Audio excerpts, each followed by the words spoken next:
Disrespect does not always arrive loudly. Sometimes it walks in calmly, tests the room and watches how much of you it can take before you respond.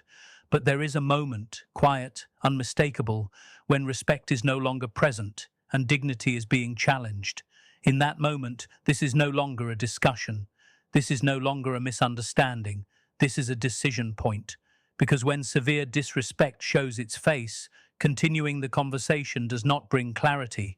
It sacrifices self-respect. The strongest response is not anger, not explanation, not volume. It is composure. It is stillness. It is knowing exactly when to stop speaking and start standing firm. Some doors are not meant to be argued at. They are meant to be closed, without noise, without drama, and without looking back. Disrespect is not a misunderstanding. It is a decision that reveals intent. There is a dangerous lie many people tell themselves when they are treated poorly, and that lie sounds polite, reasonable, even mature. Maybe they didn't mean it. Perhaps they were stressed. I should explain myself better. But severe disrespect is not born from confusion. It does not come from ignorance. It comes from choice. When someone repeatedly crosses your limits, dismisses your words, mocks your boundaries, or devalues your presence, they are not lost. They are aware. Disrespect at this level is intentional behavior disguised as accident. And the moment you recognize that truth, your response must change. Because continuing the conversation under the illusion of misunderstanding only teaches the other person one thing, that your dignity is negotiable. People who show severe disrespect often rely on your patience against you. They count on your tendency to self-reflect, to overanalyze, to wonder whether you are being too sensitive. This is how they maintain access. They provoke, then observe. They push, then wait. Not to fix the situation, but to see if you will stay. And when you stay, when you explain, when you soften your reaction in the name of peace, you unintentionally confirm that their behavior has no real consequence. Respect does not erode overnight. It erodes because it is allowed to, because each ignored offense becomes permission for the next, more aggressive one. This is why severe disrespect must never be handled like a misunderstanding. It is not a puzzle to solve, it is a signal to respond. There is a clear difference between human imperfection and deliberate disregard. Everyone makes mistakes, everyone speaks poorly at times. But severe disrespect has patterns. It repeats, it escalates. It appears when you assert yourself, when you say no, when you stop complying. That is not accidental timing. That is reaction, and reaction reveals motive. When someone only disrespects you once you stand firm, they are not confused by your words. They are challenged by your self-respect. And people who benefit from your silence will always resist your boundaries. This is the moment many people lose clarity. They think, if I just explain again, they'll understand. But understanding is not the issue. Control is. Trying to reason with someone who is deliberately disrespectful places you in a losing position. Why? Because you are engaging as if mutual respect still exists, while the other person has already stepped outside that agreement. You are bringing logic to a power game, and power games are not won with explanations. They are won with withdrawal. When severe disrespect enters the room, the conversation has already lost its purpose. Words no longer correct behavior, they entertain it.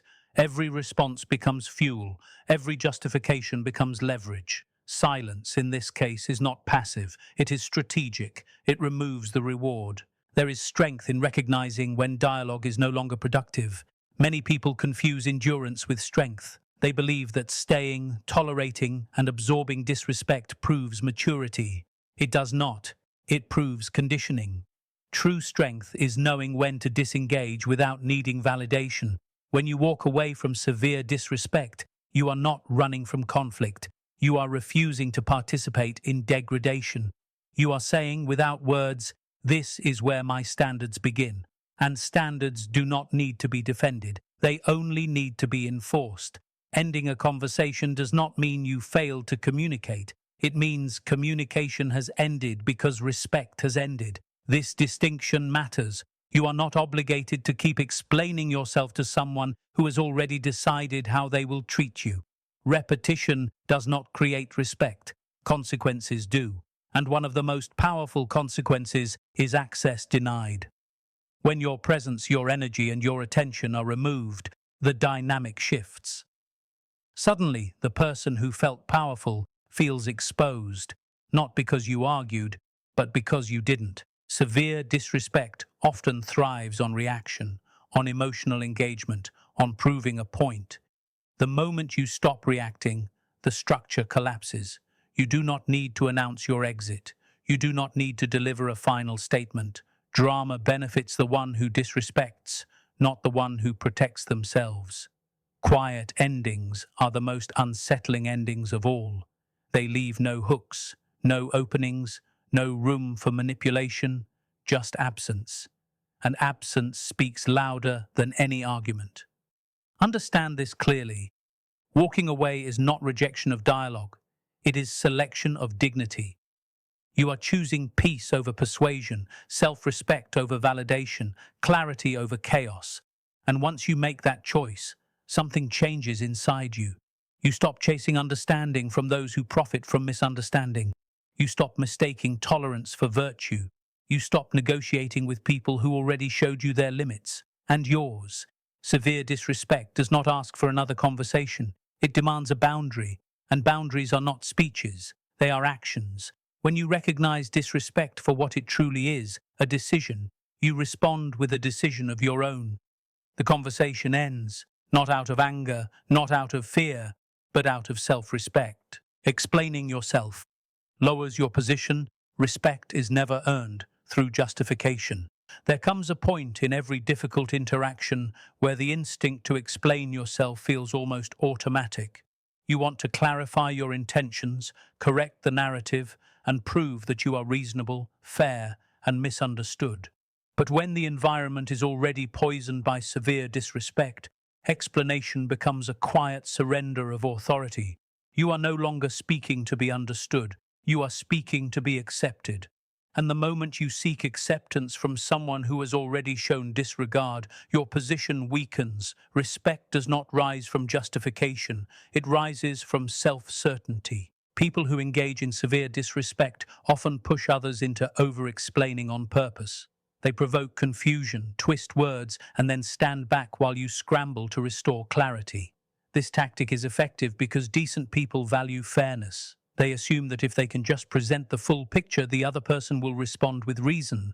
But this assumption only works when both sides value respect equally. When they do not, your explanations become tools. Each sentence gives them more material to question, dismiss, or use against you. What feels like communication to you feels like control to them. Explaining yourself repeatedly sends an unintended message that your worth is conditional, that it depends on how well you can justify your boundaries, your emotions, or your decisions. But self-respect does not require approval, it requires alignment. The more you explain in the face of disrespect, the more you imply that your position is unstable, open to debate, revision, or rejection. And people who benefit from disrespect are always eager to debate your limits. They are not looking for understanding. They are looking for openings. There is a subtle shift that happens when you stop explaining. The dynamic changes. You stop performing, and they lose influence. Silence removes the stage. Calm refusal removes the leverage. You do not owe extended reasoning to someone who has already dismissed your humanity. Clarity does not need repetition. Boundaries do not need justification. When you say less, you stand taller. When you disengage, you reclaim authority. Many people fear that not explaining makes them seem cold, unfair, or arrogant, but what they are really afraid of is discomfort. The discomfort of not being liked, not being understood, not being seen as reasonable. Yet dignity often requires disappointing those who profit from your compliance. Explaining yourself to a disrespectful person rarely restores harmony. More often, it trains them to expect access to your inner world on demand. It teaches them that they can cross lines and still receive your time, energy, and emotional labor. True confidence does not rush to be understood. It waits, it observes, it knows that those who respect you do not need extensive explanations. They listen. Those who disrespect you will never be satisfied, no matter how carefully you choose your words. The mistake is believing that effort can change intent. It cannot. Effort only reveals imbalance, and imbalance invites exploitation. When you stop explaining, you are not shutting down communication. You are setting a standard for it. You are saying, without confrontation, that dialogue requires mutual respect to exist. This is not punishment. It is self-governance. It is choosing not to place yourself in a position where you must defend your basic right to be treated with dignity. The moment a conversation turns into a courtroom where you are constantly on trial, it is no longer a conversation worth continuing.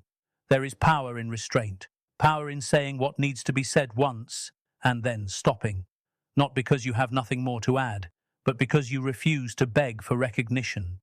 People often mistake restraint for passivity, but in reality, it is control.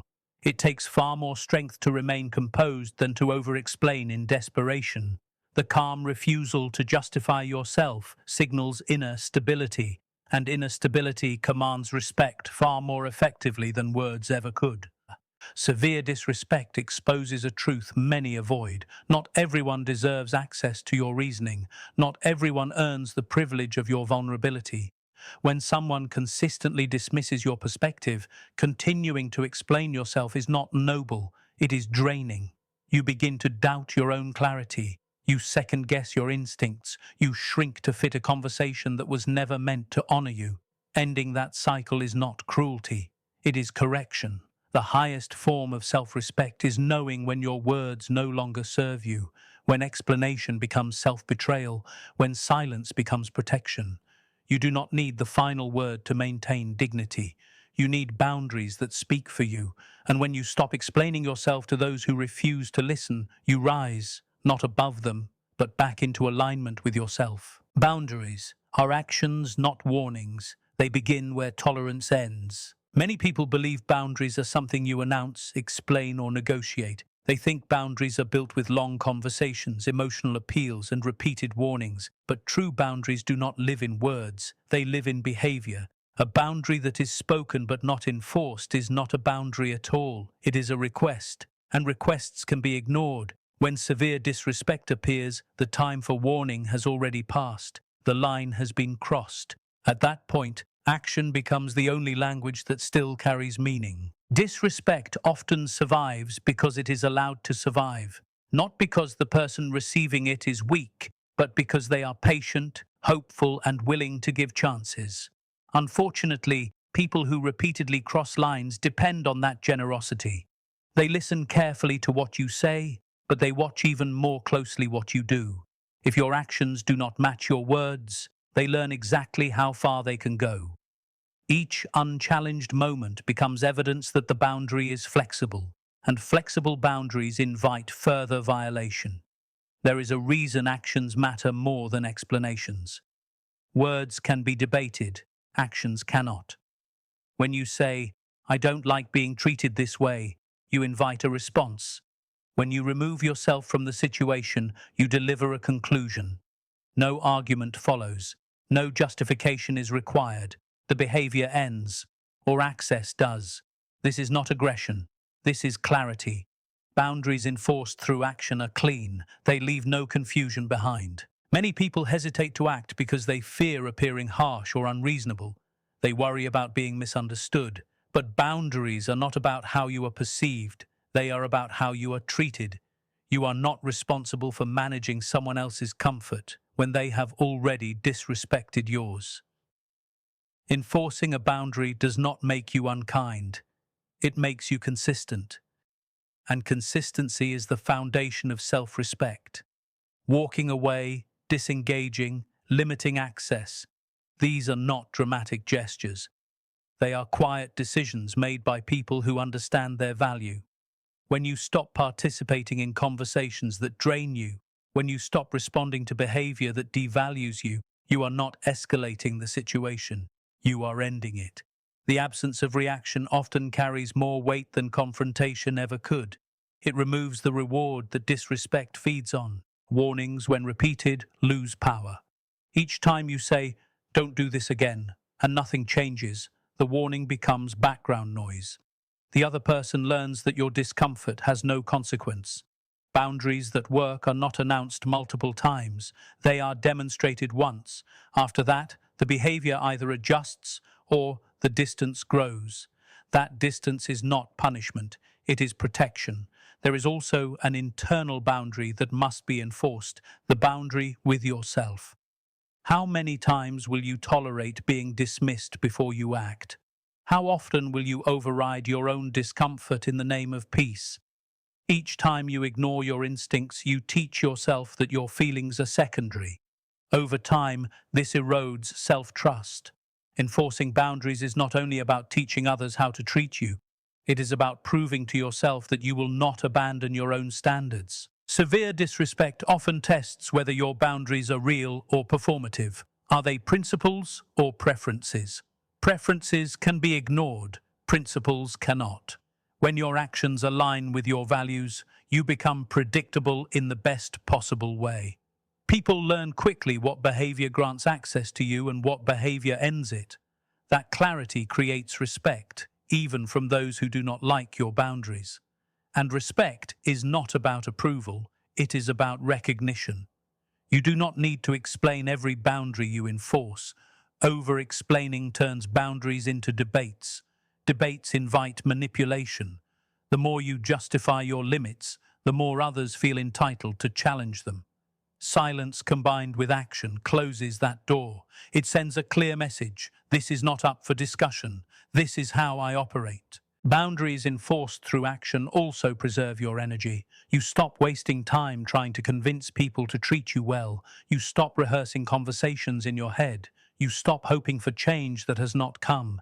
Instead, you redirect your energy toward environments where respect is natural, not negotiated. This shift is not instant, but it is transformative.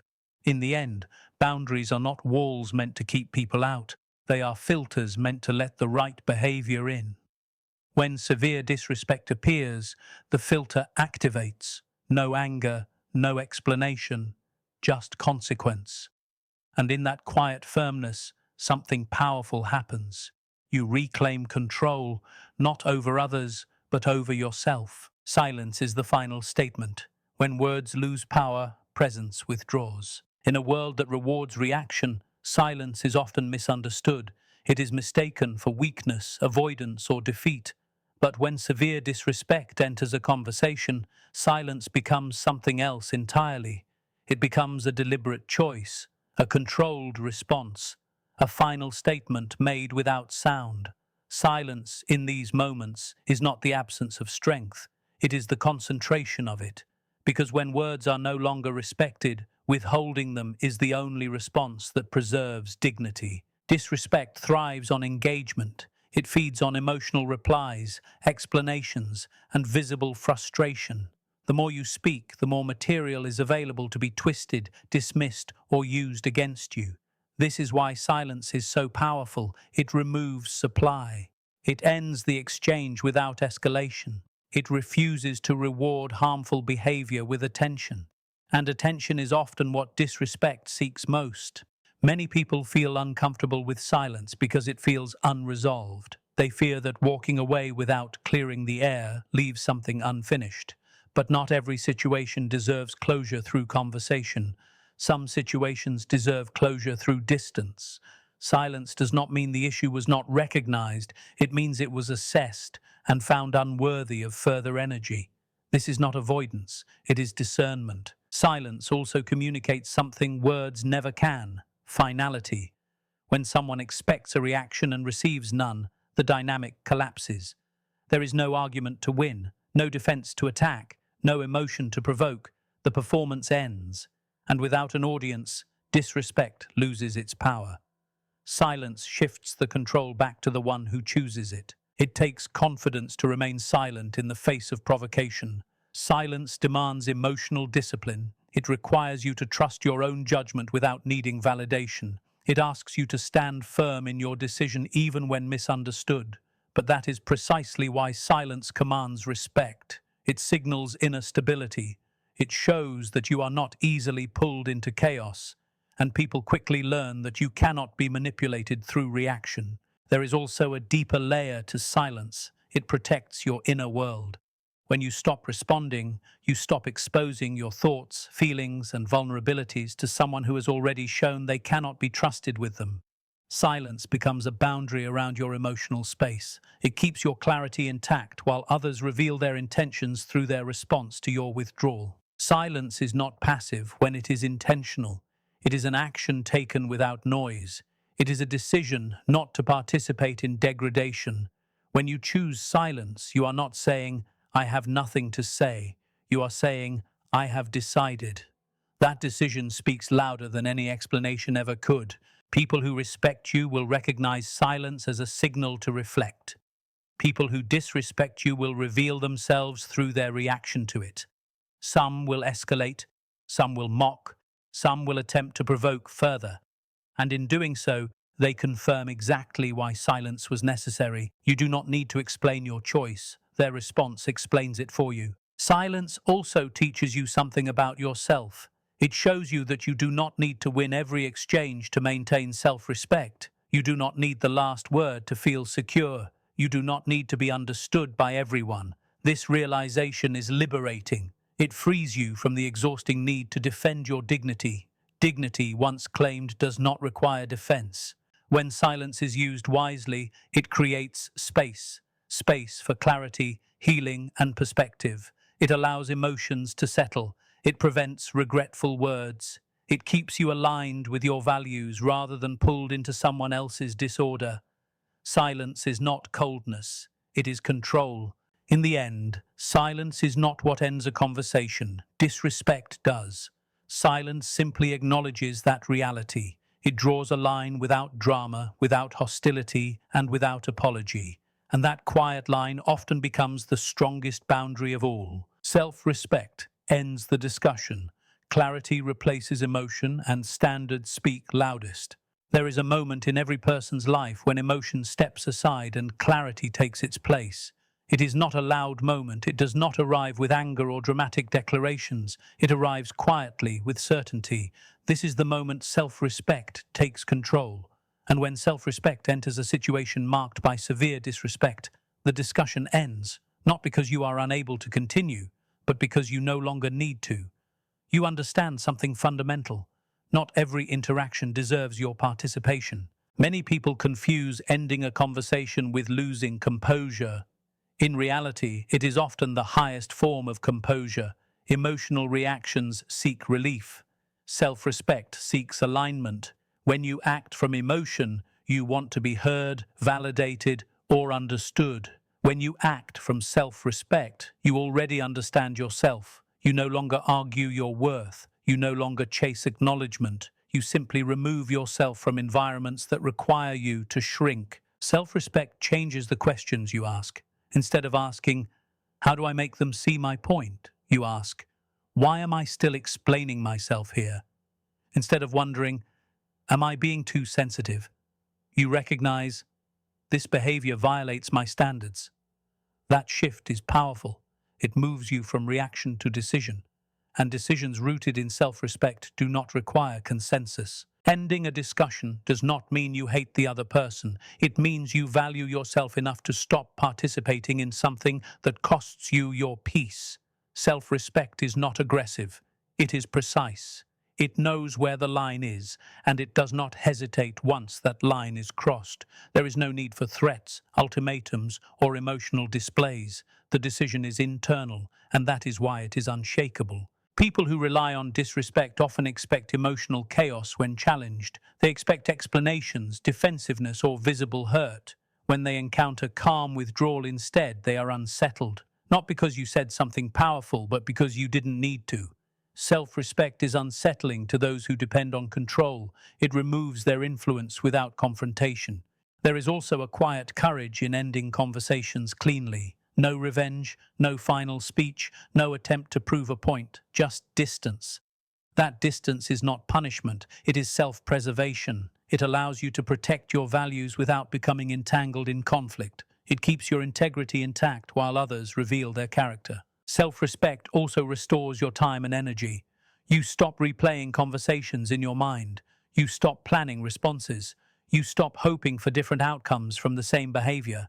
Instead, you redirect your focus toward people and environments where respect is natural, not forced. This redirection is not escape, it is elevation. When you end a discussion from a place of self-respect, you are making a statement about your future. You are choosing what you will tolerate and what you will no longer negotiate. You are setting a precedent with yourself. And once that precedent is set, it becomes easier to uphold. Each decision strengthens the next. It is important to understand that self-respect does not need to be announced. It does not demand recognition. It operates quietly, consistently, and firmly. Others may misunderstand your silence or distance, but misunderstanding is a small price to pay for inner peace. Those who truly respect you will adjust.